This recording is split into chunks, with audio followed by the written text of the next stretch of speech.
So, everybody knows about Batman Hush. Hugely popular comic. It's written by the famous Jeff Loeb, the writer of Long Halloween, one of my favorite comics ever, and illustrated by Jim Lee. If you don't know him by name, you'll know his work. He's also the head publisher of DC Comics. Batman Hush brought them together, and you'd think the result would be a masterpiece, a true magnum opus for Batman comics. However, if you've clicked on this video, I'm sure you can tell that's not the case. It's one of the most boring Batman comics I've ever read, which is saying something, considering I have like 2,000 Batman comics logged. Anyway, Batman Hush is an interesting thing, because there's also a movie adaptation, but well, I'll talk more about that later. There's a sequel comic series, Heart of Hush, that came out many years ago, and it's the only good thing to come out of the original comic. However, it's not as entertaining to glaze something compared to shitting on something else, so we'll stick to the original comic from this video. Plus, it's been many years since I read Heart of Hush, and I don't feel like reading any more Hush comics ever again. There's also another Hush sequel comic series releasing one issue every 4 months right now. I'm not going to mention that at all because you couldn't pay me to read it. I've heard enough from the reviews to know I'm saving myself crippling boredom by passing on it. So, the main topic of this video is the comic that started it all, the original. It tries to encapsulate the magic that the Long Halloween had. A rich mystery, always keeping the reader guessing, and full of twists and turns. Except, Jeff Loeb doesn't have the legendary Tim Sale to carry the plot for him, so it falls flat. Very flat. We meet the new villain, Hush, who admittedly is a cool concept, but honestly, like Mr. Freeze, he only works as a one-off villain. Attempting to bring him back in future stories leads to repetition of character arcs, and honestly, I don't think he was written interestingly enough to warrant a return anyway. We meet Thomas Elliot, who was introduced as a long-lost childhood friend to Bruce Wayne, and now a world-class surgeon who saves Bruce's life after he fell 20 stories. Obviously, the story doesn't want us to know who Hush is. It wants to trick us with every new issue, pretending to be someone else. For example, one issue, he flips a double-sided coin and is talking about making things even and fair, trying to make us think he's Two-Face. It does this with other characters too, even pretending to be Jason Todd. And at this point in comics, Jason Todd hadn't been revived yet, so this was the first time they played with that idea. But we all knew it wasn't going to be these characters. The only person it could possibly be is the only other newly introduced character, Thomas Elliot. In the Long Halloween, there were many characters who fit into the holiday killer role, and that's why the mystery was so good. But in Hush, it was genuinely only Thomas Elliot who fit the role. They tried to throw you off by killing Thomas off, but obviously it was a fake out. I think this just sums up the brain of the comic. The thoughtlessness to try and capitalize on the magic other Batman mysteries have had. The only reason this comic gets the glaze it gets is because it's drawn by Jim Lee. So yes, Thomas Elliot is revealed to be Hush. Who could have seen that coming? I think Jason Todd being Hush would have been cooler. Maybe from Hush he could have evolved into the Red Hood, and stayed a villain too. I hate the direction DC sent Red Hood in once the New 52 began.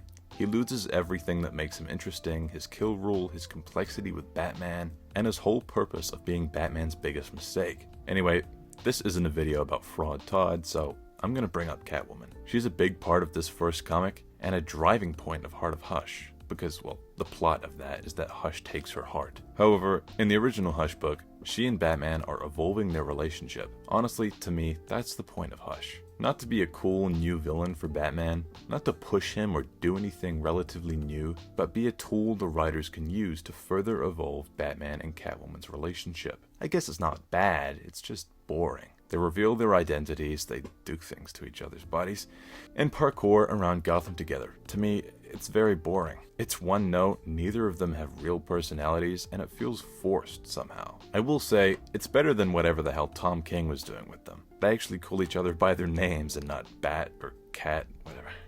There's no way. Say you swear to God. Put that on Allah. Put that on Allah. The one thing I like about this comic is Huntress. She's also very one note, but she looks so cool.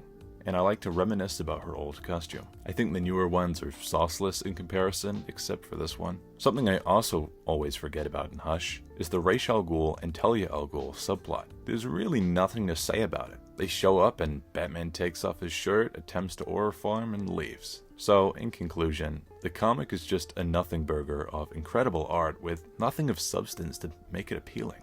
There's a ton of hugely interesting concepts in Hush that were just done very predictably in one note. Also, the worst thing Hush did was it contributed to the state of DC action figures. Every company who makes or has made figures for DC only makes figures from like 2 comics ever, and this is one of them. I'm tired of every company making a Hush Batman. He has other costumes, guys. McFarlane, Mafex, Gong Studios, Blockies, LPZZ, the list goes on and on. When will they make figures from No Man's Land? Or here's an idea, something not Batman. I know, unheard of. The only Mafex Superman we have is from Batman Hush. They only make Batman figures.